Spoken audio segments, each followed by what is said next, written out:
तो चलिए दोस्तों, बिना देर किए कहानी को शुरू करते हैं। दोस्तों, महात्मा बुद्ध कहते हैं कि शांति हमारे भीतर है, शांति हमारे अंदर से आती है, इसे बाहर ढूंढना व्यर्थ है। लेकिन अगर आप आज के समय की बात करेंगे तो आज हर एक मनुष्य केवल दौड़ में लगा हुआ है। उसे दौड़ना पसंद है, वे दूसरों से आगे निकलना चाहता है और दूसरों से कुछ अलग मुकाम बनाना चाहता है।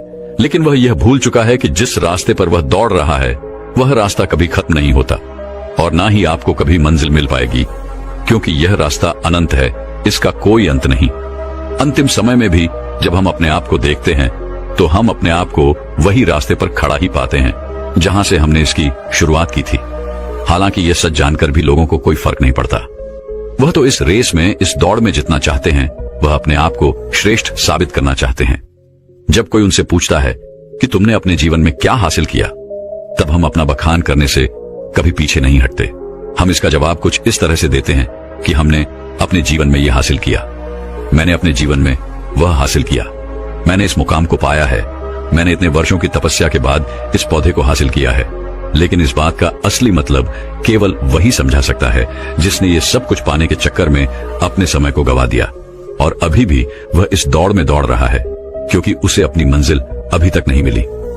वह इस अनंत रास्ते की आखिरी छोर तक पहुंचना चाहता है, लेकिन जब वह पीछे मुड़कर देखता है तो वह अपने आप को इस रास्ते पर अकेला खड़ा महसूस कर पाता है।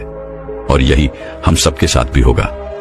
हम सब भी इससे बच नहीं सकते, लेकिन जो समय से पहले अपने आप को जान पाते हैं, जो अपने आप को समझ पाते हैं, वह इस अनंत यात्रा को पहले ही देख लेते हैं, समझ जाते हैं। वह अपनी हर गलतियों को सुधारने का प्रयास कर पाते हैं। लेकिन जिन्हें यह नहीं पता कि वह कहां जा रहे हैं और उनकी यात्रा कब खत्म होगी, वे लोग इस दौड़ में केवल दौड़ते ही चले जाते हैं।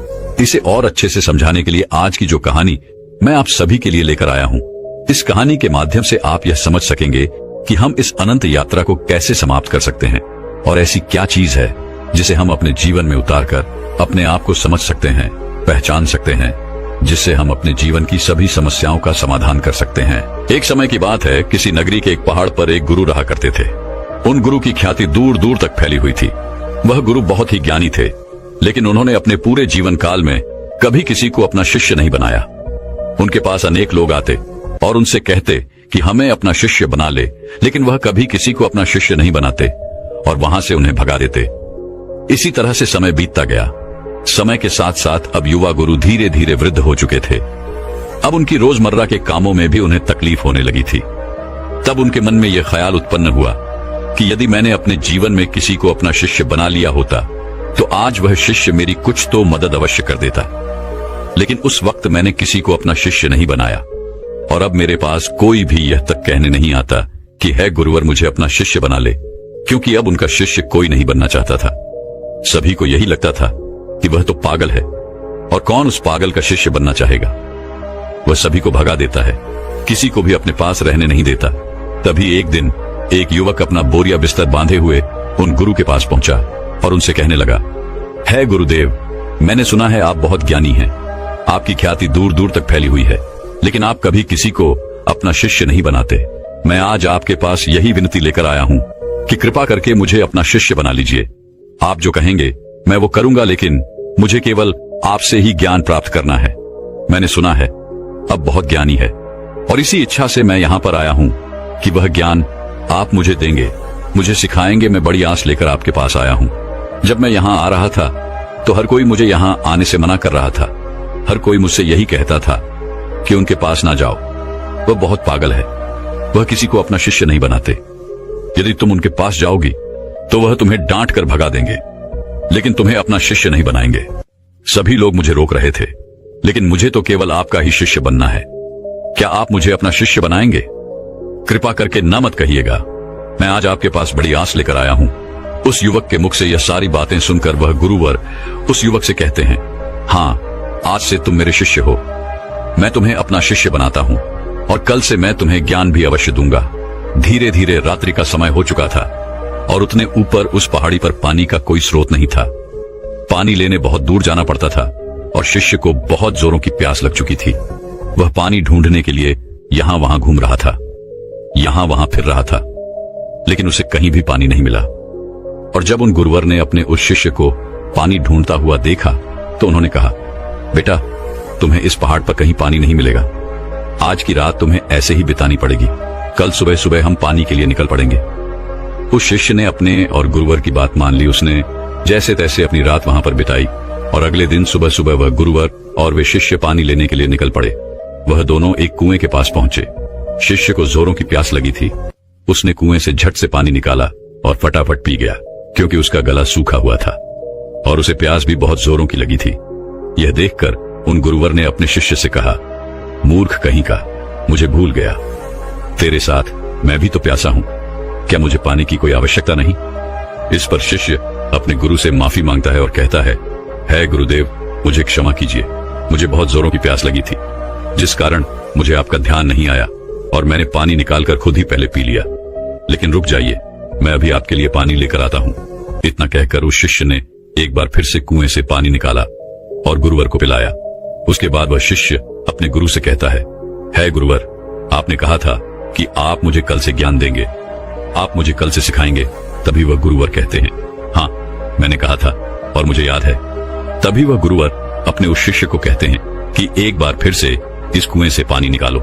शिष्य ने गुरु की आज्ञा मानी और उसने एक बार कुएं से फिर पानी निकाला। यह देख वह गुरुवर अपने उस शिष्य से कहते हैं, बनते, अब तुम ही मुझे यह बताओ कि यह पानी और वह पानी जो तुमने पिया था, इन दोनों में क्या फर्क है? इन दोनों में क्या अंतर है?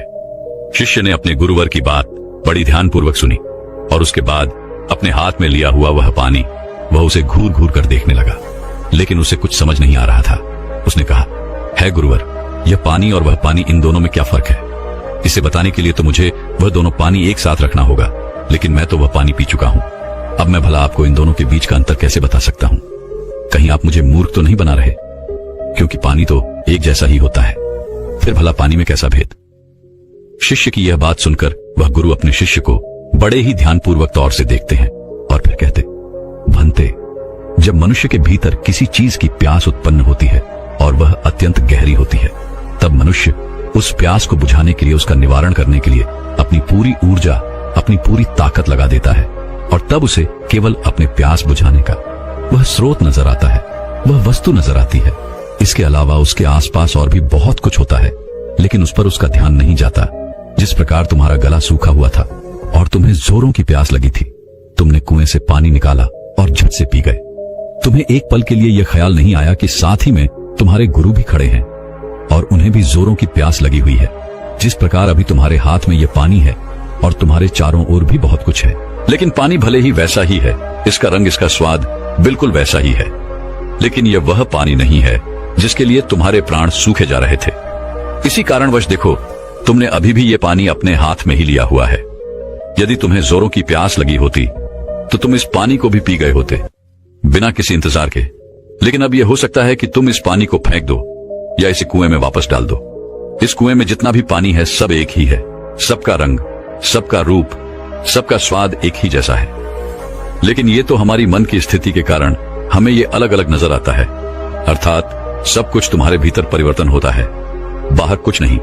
अपने गुरु की यह बात सुनकर शिष्य बहुत खुश हुआ, उसे बड़ी प्रसन्नता हुई। आश्रम से निकलते वक्त वो अपने साथ एक पोटली लेकर निकला था। उस पोटली में उसने लेखनी रखी थी। उसने तुरंत ही वह लेखनी निकाली और गुरु के कहे शब्दों को लिखना शुरू कर दिया।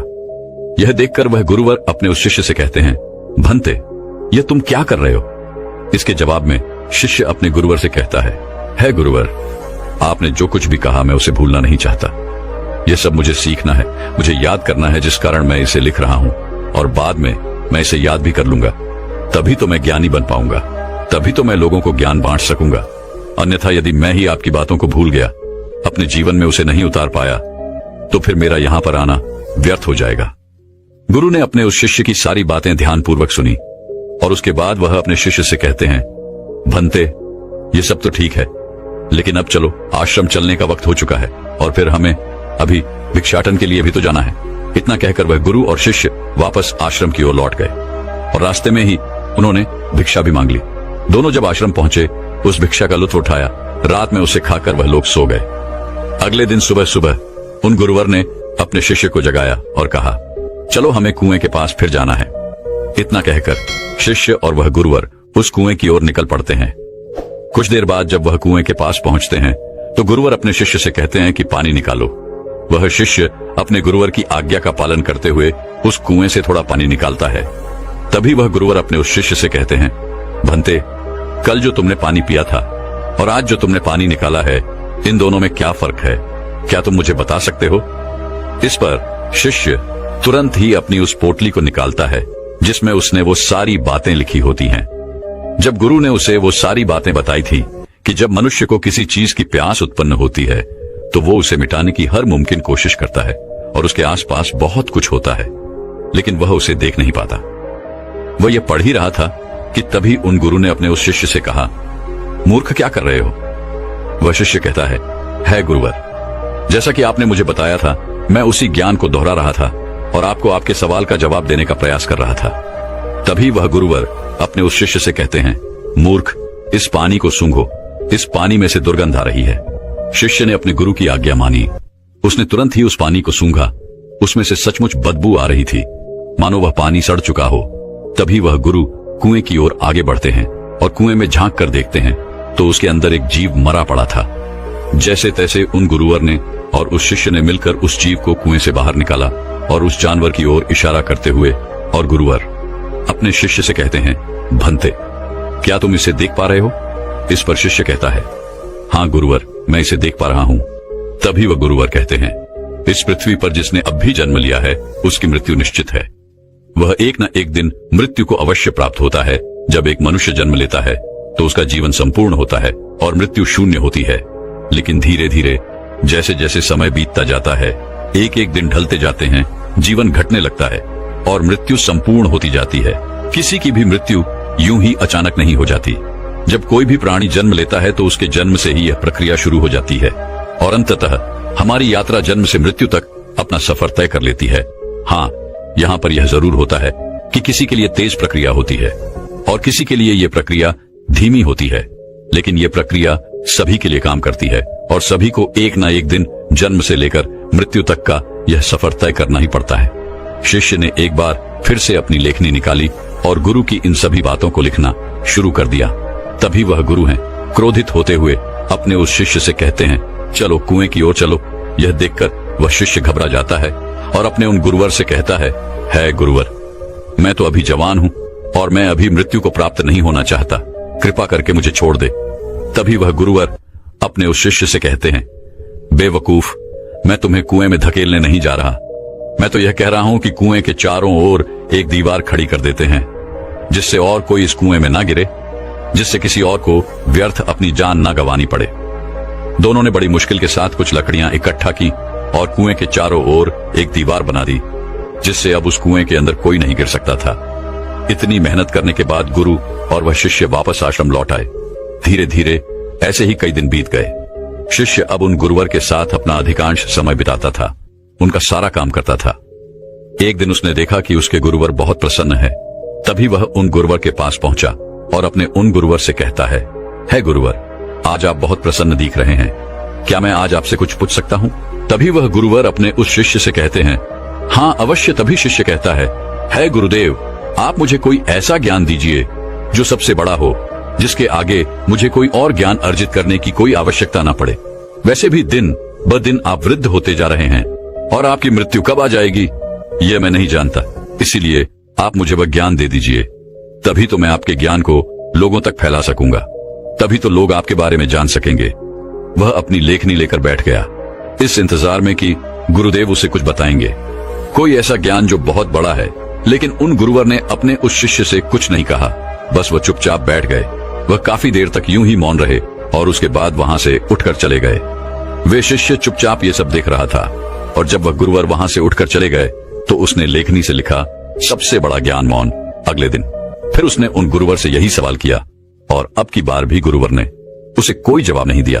वह काफी देर तक मौन रहे और फिर वहां से उठकर चले गए। ऐसा करते करते कई दिन बीत गए, दिन से सप्ताह से महीने और लगभग 1 वर्षों के बाद भी उसे केवल एक ही जवाब मिला था, सबसे बड़ा ज्ञान मौन। इसके अलावा उसने लेखनी से और कुछ नहीं लिखा था, क्योंकि वह गुरुवर जब भी इस सवाल को सुनते तो वह मौन हो जाते और अपने उस शिष्य से कुछ ना कहते, जिस कारण वह शिष्य भी हर रोज अपनी लेखनी से केवल एक ही बात लिखता था, सबसे बड़ा ज्ञान मौन। लेकिन अब उसके सब्र का बांध टूटा जा रहा था। एक दिन रात को उसे नींद नहीं आ रही थी। वह यहां वहां करवटें बदल रहा था। चांदनी रात थी। वह आश्रम से बाहर निकला और बाहर बैठकर यह सोचने लगा कि आखिर गुरुदेव मुझे वह सबसे बड़ा ज्ञान क्यों नहीं दे रहे। क्या वह मुझे देना नहीं चाहते, या मैं अभी इस लायक नहीं हूं कि उस ज्ञान को समझ सकूं। इस प्रकार उसके मन में हजारों सवाल चल रहे थे, हजारों तरह के विचार उत्पन्न हो रहे थे। तभी अचानक उसे एक पक्षी की आवाज सुनाई पड़ी।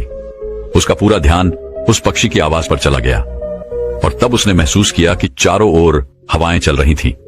पत्तों की सरसराहट की आवाज, ठंडी हवाएं चलने की आवाज, चारों तरफ सन्नाटा छाया हुआ था। वह ये सब महसूस कर पा रहा था। उसने उस सन्नाटे की आवाज को ध्यान से महसूस किया, अपनी आंखें बंद की और बड़े ध्यान से उन आवाजों को सुनने लगा। उसका मन बिल्कुल शांत हो गया और अब तक पहली बार उसने अपने मन को इतना शांत महसूस किया था। पहली बार वह आनंदित महसूस कर रहा था। वह यह भूल चुका था कि उसे बड़े ज्ञान के बारे में अभी तक उन गुरुवर ने कुछ नहीं बताया। तभी उसने सोचा कि जो आज अनुभव मैंने प्राप्त किया है, इसे मैं अपने गुरुवर को अवश्य बताऊंगा। जिस कारण वह उस अनुभव को लिखने के लिए अपनी लेखनी निकालता है। तभी वह देखता है कि उसने अपने किताब के सारे पन्नों पर केवल एक ही बात सीखी है, सबसे बड़ा ज्ञान, मौन। तभी उसे यह भी एहसास हो गया कि वह गुरुवर तो उसे सबसे बड़ा ज्ञान दे रहे थे, लेकिन वही उसे समझ नहीं पा रहा था। सबसे बड़ा ज्ञान तो यही है, लेकिन जो उसने अनुभव किया था, उस अनुभव को वह फिर से महसूस करना चाहता था। जिस कारण वह पूरी रात नहीं सोया और फिर से जाकर वहीं पर बैठ गया और रात भर उन आवाजों का अनुभव करता रहा, शांति को महसूस करता रहा। सुबह हो गई थी। वह सुबह सुबह उठकर अपने गुरुवर के पास आया। उस शिष्य के गुरु ध्यान में लीन थे। वह चुपचाप वहां पर आया। वहां बैठकर उन्हें शांति से देखता रहा। जब उन गुरुवर ने अपनी आंखें खोली तो अपने उस शिष्य को अपने सामने पाया और वो उसे देखते ही ये समझ चुके थे कि इसे मौन मिल चुका है। इसने शांति का एहसास कर लिया है। गुरु ने अपने शिष्य से कहा, भंते, मौन कोई ज्ञान नहीं है। मौन ज्ञान का आधार है और यह हमें वह दिखाने में सक्षम है जिसे हम अपनी आंखों से नहीं देख पाते। बाहर चाहे कितना भी शोर हो, चाहे कितने भी भीड़ हो, लेकिन भीतर मौन होना ही चाहिए। अपने गुरुवर के मुख से यह बात सुनकर उसने अपनी लेखनी और अपनी पुस्तक गुरु के चरणों में रख दी और उसके बाद से उसने कभी कुछ नहीं लिखा। उसने केवल वो सारी बातें महसूस की और धीरे धीरे एक दिन उसने असली ज्ञान को प्राप्त कर लिया। दोस्तों, हम भी अपने जीवन में जन्म से लेकर अपने अंतिम समय तक कुछ ना कुछ इकट्ठा करने में लगे रहते हैं। जितना कर सकते हैं उतना तो करते ही हैं, लेकिन उसके बावजूद भी हम और अधिक पाना चाहते हैं। हम और अधिक इकट्ठा करना चाहते हैं, जिससे हमारे मन में हमेशा एक अशांति रहती है, जिससे हमारा मन हमेशा विचलित होता रहता है और हम कभी भी एक लक्ष्य की ओर आगे नहीं बढ़ पाते। लेकिन इसके बावजूद भी हम कभी भी अपने आप को एक पल के लिए शांत नहीं होने देना चाहते। एक काम से दूसरा काम, दूसरे से तीसरा, तीसरे से चौथा, इसी प्रकार हम अपना पूरा जीवन यूं ही गंवा देते हैं। लेकिन हम कभी भी एक पल के लिए मौन नहीं रहते। इसी कारणवश हम जीवन भर केवल भागते रहते हैं, लेकिन अपने भीतर की उस शांति का अनुभव कभी नहीं कर पाते, जिस कारण हम सब कुछ प्राप्त करके भी कुछ नहीं प्राप्त कर पाते। हमारा जीवन पूरी तरह से व्यस्त हो जाता है। इसलिए दोस्तों, अगर आप भी अपने जीवन में भागते भागते थक चुके हैं तो एक पल के लिए मौन धारण करें, क्योंकि वह आपको वह ऊर्जा प्रदान करेगा जिससे आप अपने जीवन में एक सही दिशा प्राप्त कर सकेंगे। अपने भीतर झांकने का प्रयास करें। हम में से अधिकांश लोग मौन का व्रत तो अवश्य रखते होंगे, लेकिन केवल यह ऊपरी तौर पर होता है और भीतर की ओर हमारा मन बिल्कुल अशांत रहता है। हमें किसी चीज में चैन नहीं मिलता। हम केवल यहां वहां भागते रहना चाहते हैं, कुछ ना कुछ इकट्ठा करना चाहते हैं, जिससे हमें कभी भी शांति नहीं मिल पाती और हम यूं ही इस जीवन के भाग दौड़ में लगे रह जाते हैं। अब आप में से कई लोग यह कहेंगे कि मौन कैसे प्राप्त करें, कैसे हम अपने भीतर की ओर जाके, कैसे हम अपने मन को शांत करें। तो इसका एक बहुत ही सीधा और सरल उपाय है, ध्यान। अपने विचारों को, अपने आप को ध्यान से देखें। आप दिन भर क्या कर रहे हैं, आप कहां पर, कितना समय दे रहे हैं। जब आप किसी चीज को होते हुए देख रहे हैं और आपके मन में किस प्रकार के विचार उत्पन्न कर रहा है, तब आप यह भी समझ पाएंगे कि आप कितनी व्यर्थ की बातें सोचते हैं जिनका वर्तमान से कोई संबंध नहीं है। और एक बात आप यह भी बहुत अच्छे से जानते होंगे कि आपसे बेहतर आपको कोई और नहीं चाह सकता, इसलिए आपसे बेहतर आपका और कोई परिवर्तन नहीं कर सकता।